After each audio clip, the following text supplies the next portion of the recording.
மா குரு தன ஜன யவ்வன கர்வம் ஹரதி நிமிஷே காலஹ சர்வம்.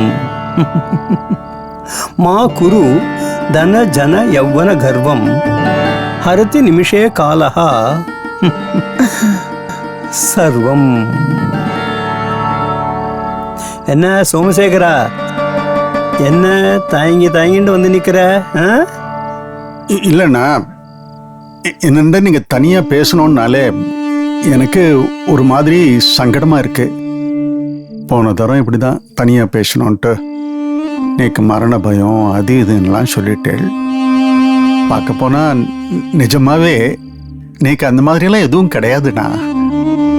என்ன, எனக்கு இந்த குடும்பத்து மேல பாசம் அதிகம். அதுதான் எல்லாத்துக்கும் மூல காரணம். அன்னைக்கு மயக்கம் போட்டு விழுந்தியே, எதனால? அது உடல் உபாத, அவ்வளவுதான், லேசா தலை சுத்தல். அது இல்லடா காரணம். உன் அடி மனசுல சந்தானராமனை நினைச்சு நீ வருத்தப்பட ஆரம்பிச்சுட்ட. ஏன்னா ஏற்கனவே வெங்கட்டு இல்லை, இப்போ சந்தானராமனோட வாழ்க்கையும் இப்படி ஆயிடுத்தே. அது இங்கிலீஷ்ல ஒரு வாக்கியம் உண்டு, சப்கான்ஷியஸ் மைண்ட். நம்மள அறியாமையே நம்ம உள் மனசுல சில விஷயங்கள் ஆழமா பதிஞ்சு போயிடும். அது ஏதாவது ஒரு ரூபத்தில் வெளிவந்தாகணும் இல்லையா? சில பேர் அழுது தீர்த்துப்பா, சில பேர் சத்தம் போட்டு தீர்த்துப்பா. உனக்கு அது ரெண்டுமே இல்லாம உடல்நிலையை பாதிச்சு மயக்கம் போட்டு விழுந்துட்ட. இத நீயே கொஞ்சம் யோசனை பண்ணி பாரு. சரிண்ணா, நீங்க சொல்றது வாஸ்தவம்னே வச்சுட்டாலும் அதுல இருந்து நான் எப்படி மீண்டு வர்றது? மீண்டு வரலாம். நீதான் அடிக்கடி வானப்பிரஸ்தம் போறத பத்தி சொல்லிட்டு இருக்கியே, கேள்விப்பட்டேன். சோமசேகரா, சொன்னா மட்டும் போராது, அத செயல்படுத்தணும். அப்படின்னா நான் இப்ப என்ன பண்ணணும்னு உத்தேசிக்கிறேன்? சோமசேகரா, நீ இங்கேயே இருந்துட்டு இருந்தேன்னா சிலந்தி வலை மாதிரி பாசப்பிணப்பில் சிக்கிண்டு அவஸ்தைப்பட்டு இருப்ப. அது உன் உடலையும் மனசையும் பாதிக்கும். நீ வேத சாஸ்திரம்லாம் தெரிஞ்சு வச்சிருக்க. இவ்வளவெல்லாம் கத்துன்றவருக்கு மனசை கட்டுப்படுத்திக்க தெரியலையா அப்படின்னு சில பேர் கேட்கலாம். வேத சாஸ்திரம் தெரிஞ்சதுனாலேயே அவன் ஆசாபாசங்களுக்கெல்லாம் அப்பாற்பட்டவன் கிடையாது. ஆனானப்பட்ட தசரத மகாராஜாக்கே என்னாச்சு? அவருக்கு தெரியாத விஷயங்களா? அவர் படிக்காததா? ஆனா புள்ள காட்டுக்கு போயிட்டான்னு தெரிஞ்சதுமே பிராணம் போயிடலையா? வித்வத்துக்கும் பாசப்பிணைப்புக்கும் சம்பந்தமே கிடையாது. அதனால நீ தேக ஆரோக்கியத்தோட நீண்ட ஆயுளோட இருக்கணும்னா இதெல்லாம் திறந்துட்டு தனியா இருக்கணுங்கிறல. அது இன்னும் கொடுமையானது. நமக்கு எது மன நிம்மதியை கொடுக்கறதோ, எது சந்தோஷத்தை கொடுக்கறதோ அந்த இடத்த தேடி போகணும். சில பேருக்கு அது அகத்திலேயே அமைஞ்சுடும், சில பேருக்கு அது வெளியில் அமையும். அதனால நானும் உங்களோட மடத்துக்கே வந்து பெரியவாளோடவே இருந்துட்டுமா? சோமசேகரா, மடம்லாம் உனக்கு சௌரியப்படாது. ஏன்னா அங்க பக்தாள்லாம் வந்துட்டு போயிட்டு இருப்பா.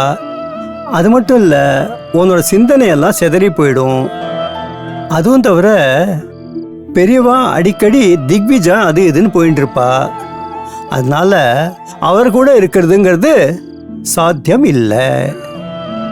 என்னன்னா அப்ப நான் வேற என்னதான் பண்றது? முதல்ல இந்த அகம் புறம் அதோட தாத்பரியத்தை தெரிஞ்சுக்கணும்.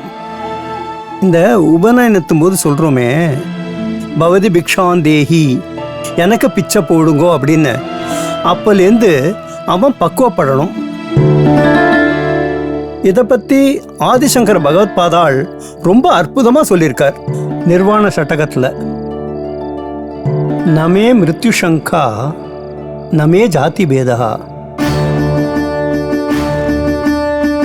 பிதா நைவ மே நைவ மாதா ந ஜன்ம ந பந்துர் ந மித்ரம் குரு நைவ சிஷ்யா சிதானந்த ரூபः சிவோகம் சிவோகம் சிவோகம் சிவோகம்.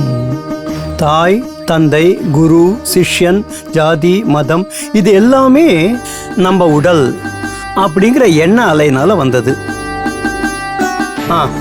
இதே மாதிரி சமீபத்தில் நம்ம அகத்தில் நடந்ததை சொல்கிறேன். பெரியவா வந்திருந்த போது வேண்டாத பழசெல்லாம் மறக்காம இருந்தா கஷ்டம் அப்படின்னு சொன்னார் இல்லையா? மறதி கூட ஒரு விதத்தில் நல்லது தான். வேண்டாத பழசெல்லாம் மறக்காம இருந்தா கஷ்டம்தான்.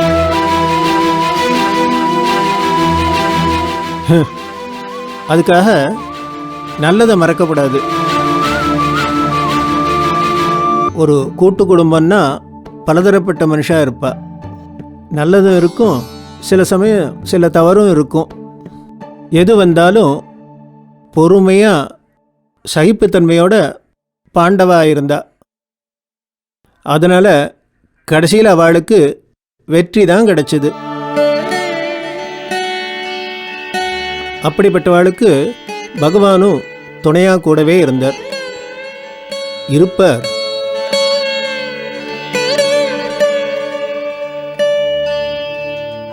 இப்படி மனுஷாளுக்குள்ள மனோபாவம், நடவடிக்கை எல்லாம் வித்தியாசமாக இருக்க என்ன காரணம்?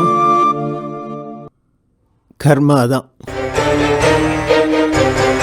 பிராரப்த கர்ம வினைப்படி தான் புத்தி வேலை செய்கிறது, காரியங்களும் நடக்கிறது. அதனால்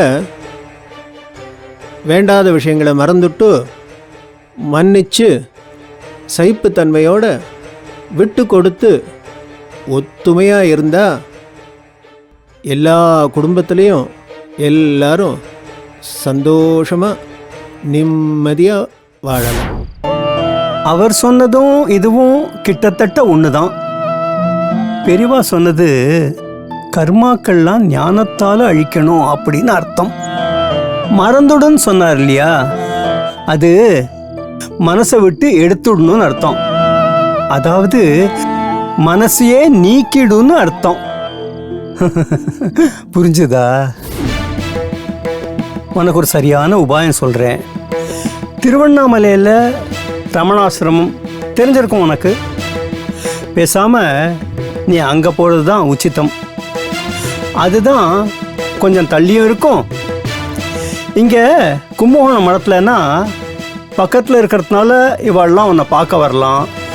உனக்கும் இங்கே வந்துட்டு போகலாங்கிற ஆசையும் வரலாம்.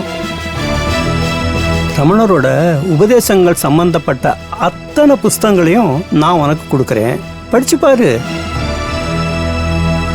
உன் தேடலுக்கான விடை உனக்கு அதில் கிடைக்கும். க்ஷேமமாக இரு.